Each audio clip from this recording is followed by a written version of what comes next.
Warning, this content may be upsetting or disturbing to some audiences. His foot was barely hanging on and dangled lifelessly. 3 intense stories of r/let's not meet that will shock the hell out of you. The first story is about a child who saw a ghost, but it turned out, it was not a ghost. The second story is about an alleged kidnapping where the parents became the victims of an angry mob, and a horrifying story about a person surviving a mass shooting. My brother saw a ghost as a kid. 2 decades later, I realized what he actually saw. I was about 7 years old, my brother about 10. It was well past our bedtime when our mom woke up off the couch to put us to bed. Our dad worked construction out of town back then, so it was often just us 3 at the house for weeks at a time. Up the stairs and to the immediate right was our parents' bedroom. Going left put you in the middle of a hallway. Taking another left down that hallway led to my brother's room. The opposite end was my room, which was also across the hall from our upstairs bathroom. At either end of the hallway are window doors we always kept locked and rarely used. The door on my end led to a balcony overlooking our front yard, and the door on my brother's end opened to our back porch. The house kinda leans into a small hill. My brother and mom both had a habit of waking up in the middle of the night to use the bathroom. I only knew this because I was always a light sleeper and they just couldn't help flushing with the door wide open. This night, however, my brother stopped on his way to his room and came back towards the bathroom. "I'm gonna try to pee before I go to bed." The past few nights I've been too afraid to walk to the bathroom. I keep seeing a man wearing stripes at the end of the hallway. I don't know if my mom wrote it off as my brother telling ghost stories to try to scare me or if she was already half asleep and didn't catch it, but she didn't react at all to my brother's confession. I, on the other hand, was terrified by it. The fear of seeing a ghost like that at the end of the hallway or through the windows is the reason I started running from the stairs to my bedroom at night. Years later, when I was about 18, my mom and I were having a conversation in her car about a dog we had for a very short time when I was little. We were sharing stories about Max's tendency towards destroying my shoes and other unruly behaviors when my mom blurted out, "Do you remember that time I opened the front door for the cops and Max ran inside to the kitchen and started tearing open that big bag of dog food we had?" This really caught me by surprise, because in all the years I lived in that house we never once called the cops, gun owner family in a quiet, rural West Virginia neighborhood, etc. I asked her what she was talking about and she looked equally surprised as if she had just revealed something by accident. "Oh, that's right. I never told you because you were too young at the time.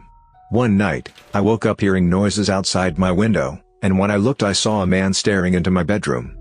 She went on to describe how turning on the lights caused him to take off running and how she grabbed my dad's pistol before calling the cops. I can't remember all the details I gave them when they showed up. Tall white male, wearing a striped shirt and jeans, short dark hair. Something like that. They said it matched the description of a man they were looking for in the area. It turns out he had escaped from jail on a murder charge. Now, I know it sounds so obvious hearing those 2 stories back to back, but it wasn't until a few years ago, in my mid-20s, that I pieced together that my brother had unknowingly warned us about a murderer who spent multiple nights casing our home. Sociopath kidnapper in supermarket parking lot. My husband and I were at the supermarket and our baby was being especially fussy, so he took her for a quick drive, the motion of which usually calms her down. It only took about 10 minutes to settle her and I was still in the store, but was unsure how much longer I'd be in and there's poor cell reception inside, so he pulled back into the parking lot to wait for me. It was an unseasonably nice day, so he took her in her car seat to sit on one of the benches outside the store. He took a business call and had just sat them down, absent-mindedly rocking the carrier, when a woman, well-dressed, mid-30s, average height, fit build, approached them. "It's not uncommon for people to ask to play with our baby. She's got big rosy cheeks, soft wisps of gold hair, and the most adorable gurgly toothless grin, especially when she's deep into a good nap. But her nap schedule is paramount, so my husband was preparing to tell the woman she actually couldn't play with our baby right then. She walked over right in their direction, brimming with nonchalant confidence, and before he can even finish his sentence explaining she was napping and not to be touched, she picked up the carrier and started walking off. He was in shock for a minute, not fully believing someone would be ballsy enough to do something so sinister in plain daylight, so he said "Excuse me, put her down," as his panic mounted. She remained calm this entire time, but when he called after her she started walking away more briskly than when she'd approached. He ran full speed ahead, tried to grapple the carrier out of her hands, finally resulting to restraining her arms. This woman yells help, he's trying to take my baby, kidnapping, 911, help, kicking him in the shin and pulling a pink bottle of pepper spray out of her handbag. Of course, no one in the parking lot was clocking the earlier interaction, and assumed he really was a kidnapper, a lone man in a Deadpool t-shirt versus a tiny well-dressed woman. Immediately a man knocked my husband to the ground and was holding him down. He could hear bystanders encouraging the woman to file a police report, but she was doing a very convincing job of acting shaken up and insisted she just wanted to get home. To make matters worse for my husband, she was driving a minivan. He was in a raw state of panic, realizing the entire parking lot had banded together to inadvertently facilitate the kidnapping of our daughter. He was begging and pleading with them, but no one was listening. They just kept screaming at him that the jig was up and he needed to lie still and wait for police and stop terrorizing a young mother. My husband finally had the novel idea to show them family pictures on his phone. But, too panicked to think clearly, this manifested as him shouting, "I have pictures of the baby on my phone." Which, of course, everyone interpreted as him having either stalking photos, or worse, pornographic images of the baby. It was at this point that a man, I can't entirely blame the man considering what he thought was going on, kicked my husband as hard as he could in the ribs. It was at this point I was coming out of the store and I thought he was being robbed by these people. I was yelling for security, so panicked my chest constricted and I could barely get any sound out. It was only then I realized he did not have our baby with him. When I saw she was being held by a woman, I was relieved. I thought maybe the woman had intervened to move my daughter out of harm's way while my husband was being robbed and was walking away to get help. I couldn't find a security guard outside the store, so I ran up to the people holding my husband down, waving my wallet, pleading, "Take everything you want, just let up and leave us alone." And one of the men holding him down said something like, "Lady, we need to wait for police to deal with him." And I was so confused. Why would the muggers have called the police? I just kept stammering, "What do you mean? What are you talking about?" and made out someone saying he tried to abduct that woman's kid. I did not understand and was sure I'd misheard him. My husband would never hurt a child. And we have 4 kids. If he were going to commit a crime, bringing home another kid would be at the bottom of his list. I kept trying to understand what the man was saying and suddenly, it all clicked. I looked around for the woman who had the baby carrier and she was halfway across the parking lot. I went into total ballistic tiger cub mode, literally leapt out of my heels, and sprinted across the parking lot. I'm not a UFC fighter, I've never even taken a self-defense class, so all I could think to do was grab the woman by her hair and squeeze her throat with my other hand, which didn't do much. She was getting away even as I grappled with her. Amazingly, none of the other bystanders had yet to connect that my husband was telling the truth and this woman was absconding with my baby. I yanked on her hair as hard as I could, and that was enough to make her drop the carrier. I was so scared and surprised that I actually just threw myself on top of the carrier, covering the entire thing like a blanket, and stayed that way without saying or doing anything else. The woman left. Not one person tried to stop her. Even though she was clearly leaving without the child she claimed was hers, which would be pretty damn incriminating if I'd watched this scene unfold. Within the next couple minutes, police had arrived. After all that, there were still several bystanders who explained it as my husband trying to kidnap the baby. The police, to my horror, assumed that she must not have had bad intentions. The first questions they asked me after getting her description weren't investigative, they were questions thinly veiled trying to convince me not to pursue charges. Still placing blame on my husband. A small sampling. Do your husband and the baby look dissimilar? Is there a chance she thought he was abducting the baby and she was trying to intervene? Could your husband have been doing something inappropriate or violent to the baby that would make her feel compelled to extricate the baby from the situation? Did she seem groggy or confused? Could she have mistaken either of them for her own family members? They spent more time verifying that the baby was actually mine than they concerned themselves with the fact that the baby was not actually hers. My husband had called his brother at that point, who works in an office with a lot of lawyers, and connected with one as soon as possible, who gave us the priceless advice to get every officer's name and badge number, to request copies of the store's security tapes right away, and to escalate our complaint higher up the chain if these officers weren't taking us seriously. Finally, we had reason enough to believe we were being taken seriously, and we went home, and both just shook and cried until we had to get our other kids from school. My husband is seething with rage and grappling with a feeling of helplessness from how little he was able to do, and has 2 cracked ribs from when the man kicked him. To the officers' credit, they did ask if he'd like to press charges, But considering the man was genuinely convinced at the time that he was on the right side of intervening in a kidnapping and stayed to talk to police and apologized profusely when the truth became clear, he declined to press charges. Amazingly, and frustratingly, there were still people who stuck around to talk to police who were giving my husband dirty looks, and one man who even implored the police to involve CPS to verify it was really our baby. Parking lot kidnapper, and parking lot skeptics, you better hope we don't meet again. I survived a mass shooting at a movie theater. This happened to me 4 years ago. It's by far the most extreme and life-threatening situation I've been in. The eyewitness account you are about to read is 100% true, and is mine. For some understanding, this happened in the United States. It was the summer of 2012. My longtime boyfriend and I had recently gotten married. Even though we were dirt-poor college students and lived in a dinky apartment, we were having a blast. That particular summer we gathered with our friends at the local movie theater almost every weekend. There was one just down the street from our apartment that had really cheap movie tickets. A night out that was under $10 was certainly within our budget. Anyway, one Thursday night I received a call from this group of friends inviting us to watch the midnight premiere of the newest Batman movie. I had just finished working a 12-hour shift and was pretty tired. I almost refused the invitation and thought of crashing in my apartment instead. However, I didn't want to miss out on the fun, and it was a movie I'd wanted to see for a while anyway. Certainly it wouldn't do any harm to stay up later than usual and miss a few hours of sleep, right? At 10:30 p.m. we met at the theater. We passed large cardboard cutouts of Catwoman and Batman as we walked inside, greeted by the smell of buttery popcorn and the chatter of excited moviegoers. The ticket booth was to the right of the entrance, and just above that was an electronic list of movies being played.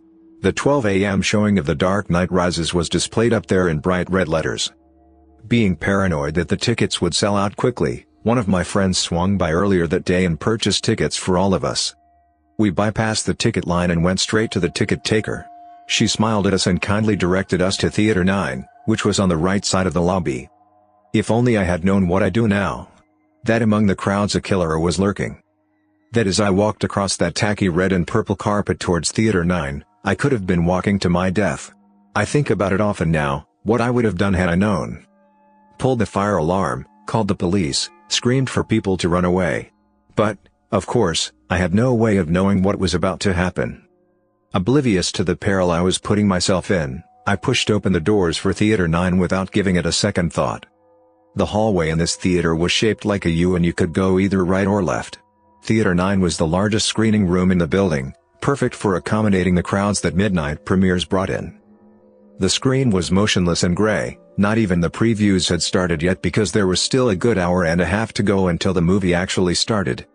We entered on the right side, so all of the seats were to our left. I remember being surprised at just how packed the theater already was.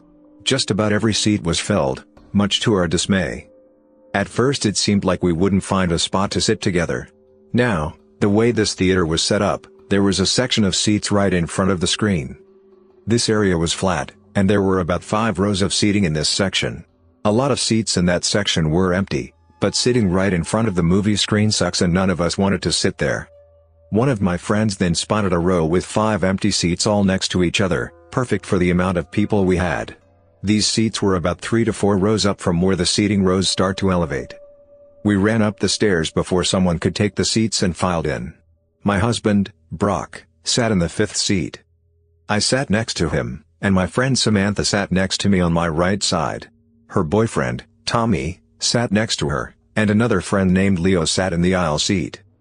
We spent the next several minutes casually chatting, joking around, and laughing. After a while my 3 friends went to the lobby to buy drinks and that addicting movie theater popcorn. While they were gone, Brock and I passed the time by people watching. The theater was bright since the lights weren't dimmed yet, and I could see everyone clearly. There were a lot of people dressed in Batman t-shirts and hoodies. One person even had a mask and one of those shirts with an attached cape. There were a lot of kids in attendance as well, which wasn't surprising because, even though it was a Thursday night, it was summer vacation, so that meant no school the next day. Of all the people I saw, the person I will never forget was the little girl sitting in our same row a few chairs away. She was really cute, blonde with blue eyes, and passed us several times on her way to the lobby, each time coming back with various snacks and popcorn. Overall, people seemed very excited to see the movie, and the room was filled with energy and laughter. After what seemed like an eternity of waiting, the lights started to dim and the previews began. Just like every movie I've seen before, a quick animation flashed across the screen reminding us to get refreshments from the lobby. We were already devouring that popcorn like ravenous animals, to silence our cell phones, and to make sure we know where the emergency exits are. The animation had this ugly CGI cat in a tuxedo that was sitting in a movie theater. I casually glanced at the bright green emergency exit signs that were on the left and right sides of the movie screen. I didn't think much of the reminder, like usual. After that, I only remember one preview for The Man of Steel, the others I'm not sure what they were about. When the movie started, the theater erupted into cheering and clapping. The title of the movie, The Dark Knight Rises, exploded onto the screen. This was followed by the scene where Bane is hijacking a plane. I thought this scene was pretty cool and it caught my interest right away. Only when the movie started to get a little less interesting did I remember just how tired I was. I decided I would close my eyes at the more boring parts to get a little bit of rest. I had been awake for 20 hours at that point, so I was rightfully sleepy. My eyes were closed for most of the duration of Batman and Catwoman's encounter. I don't really remember what was going on in that part of the movie. Perhaps some of you have seen it and know what I'm talking about. Anyway, when I opened my eyes again, Bruce Wayne was on his computer digging up information on Catwoman. This is the last scene I saw. I never got to watch the rest of the movie. All of a sudden, a loud bang erupted from the left side of the theater. I sort of screamed a little because it startled me. A strange smell started to fill the auditorium. It was like the smell of a firework, so I thought it was a cherry bomb or something similar. Had someone thrown fireworks into the crowd as a prank? Then, down near the right side of the movie screen, the dark silhouette of a person caught my attention. They were just a black frame against the bright movie screen. A series of flashing lights was coming from this person. It was a weird moment where time literally slowed down and everything went strangely quiet. I was completely frozen, unable to move and really unable to think at all. It was like my brain had stopped working entirely.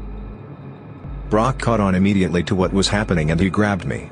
He pulled me to the ground and lay on top of me, shielding me with his own body. At this point, time and sound returned to me. I could hear the gunshots ringing out across the theater. People were screaming. The movie was still playing on top of it all, creating a chaotic explosion of sound.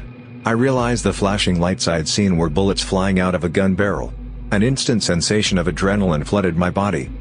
There was absolutely nothing I could do except lay there and hope to God that the bullets I heard ripping through seats and walls wouldn't go through me, too.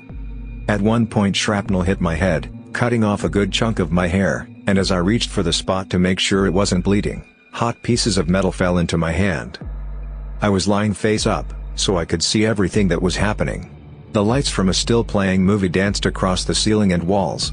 My friends were on the floor with me. Our unfinished bucket of popcorn was spilled all across the floor. Leo had his legs sticking out into the aisle because there wasn't enough room for him to hide completely behind the seats. At some point, Samantha's water bottle, which had been in the cup holder between our seats, exploded. Water splashed all over my face. The smell of gun smoke was overwhelming. Riot-grade tear gas made me cry and caused me to cough uncontrollably. There was another smell, too, the horrible metallic smell of blood that I'll never forget. I remember my lower body feeling wet all of a sudden. For some reason I thought this came from the leaking water bottle, but I soon realized this wasn't the case. All of a sudden things went strangely quiet. The bullets had stopped for some reason. Tommy shouted, "Let's get out of here." We took advantage of the opportunity and made a run for it. We ran down the stairs, across the front of the screen towards a bright green exit sign. We crammed into a small, closet-like space where the door was. It was so dark we had a hard time finding it. We were screaming and slamming on the walls to find the door, blinded by the tear gas and dumbfounded by shock. Then, finally, my hands felt the metal door handle and I pushed against it with all my strength. The door flew open and the light of a nearby streetlight flooded our eyes.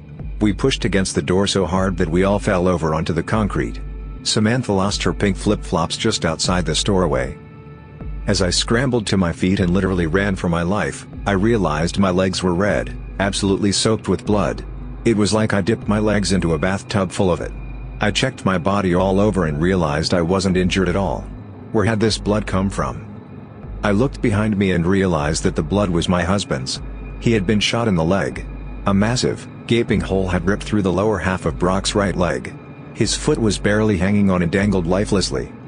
Leo and a young man I didn't recognize were carrying Brock because, after falling outside the door, he lost all his strength and he couldn't walk. I was completely shocked. I had no idea he had been injured, especially since he was right behind me the whole time and managed to escape the theater all by himself. How he did it on one foot, I'll never know. At this point I screamed. My scream was so loud that it alerted nearby construction workers. At the back of the theater there was a narrow parking lot, followed by a grassy lawn and then the street beyond that. The construction workers were doing road repair on the street, but as soon as they heard my scream and saw us running they stopped working and watched what was going on. I'm not sure why this is such a vivid part of my memory. Anyway, they carried Brock along the back sidewalk all the way to the end, where the corner of the building is. This was quite a distance, several dozen feet.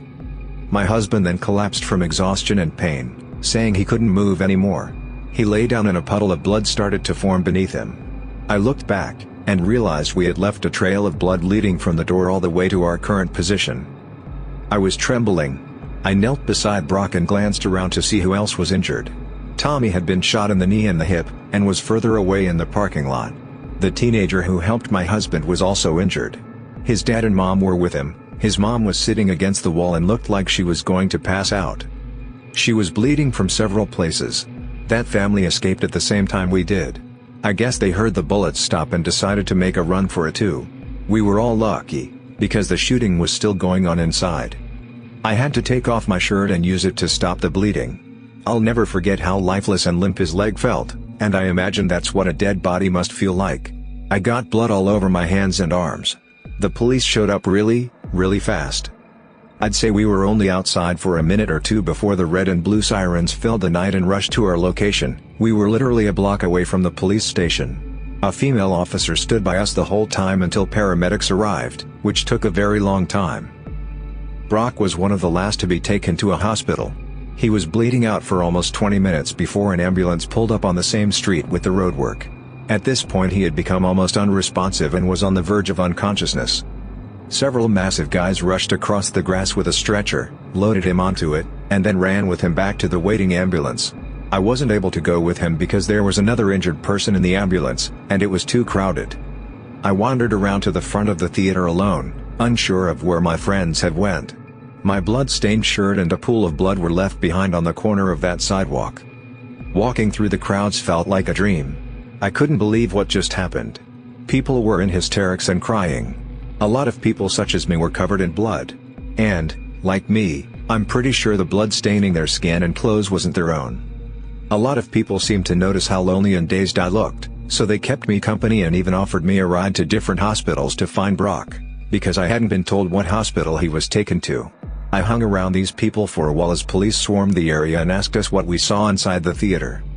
The whole parking lot was on lockdown, and we weren't going to be allowed to leave anytime soon. It was around 2 a.m., so it was very dark outside still, and I was pretty cold, wearing only an undershirt and shorts. The flashing red and blue lights of what seemed like 100 police cars were blinding. I remember seeing a big police vehicle pull up that said something like Crime Scene Investigation Unit on it. I think that's when it really sank in and hit me. I started to get sick to my stomach and wanted to vomit, but somehow I was able to hold it back. Eventually, police started letting people leave. I jumped into my truck and booked it out of there. I was in such a panic that I didn't even think to go back to my apartment, grab my cell phone, which I had forgotten, and call my parents or someone else to help me. I was angry, upset, scared, and most of all still in a state of shock. Was I really going to lose Brock only a month shy of our first wedding anniversary because of some psychopath with a gun? Thankfully, by the time dawn rolled around I found the hospital he was treated in. This was in the next city over, maybe 45 minutes from the theater if you're going the speed limit. I was so happy to be there, and the hospital staff were also welcoming and understanding. After making sure I wasn't injured as well, they let me wait in the ICU room that Brock would be placed in when he was done recovering from surgery. I was so glad he was alive. Brock and Tommy both had survived, though many others weren't so lucky. I found out the following day, after some much-needed sleep on a hospital couch, that 12 people were killed in this shooting and over 70 were injured. I remember they first thought 15 people were killed, but the real number was 12. The little blonde girl sitting in my row did not survive. She died in the theater no more than a few feet from us. She had been shot multiple times.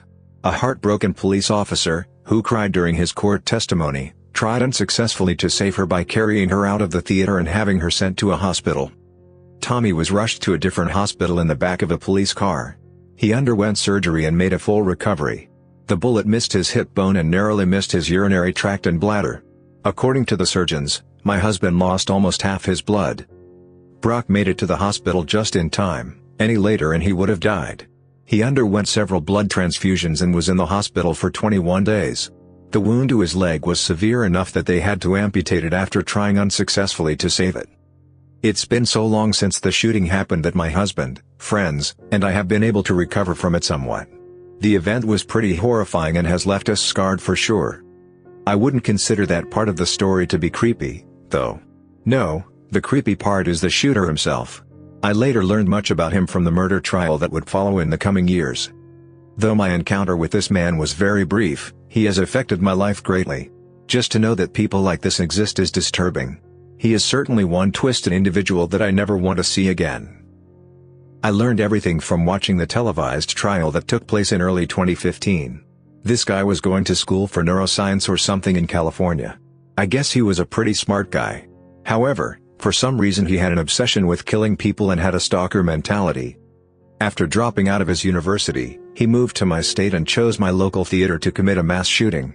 Before that, he was planning on hiding along remote hiking trails up in the mountains, jumping people, pulling them into the woods and killing them there, though he never went through with that idea.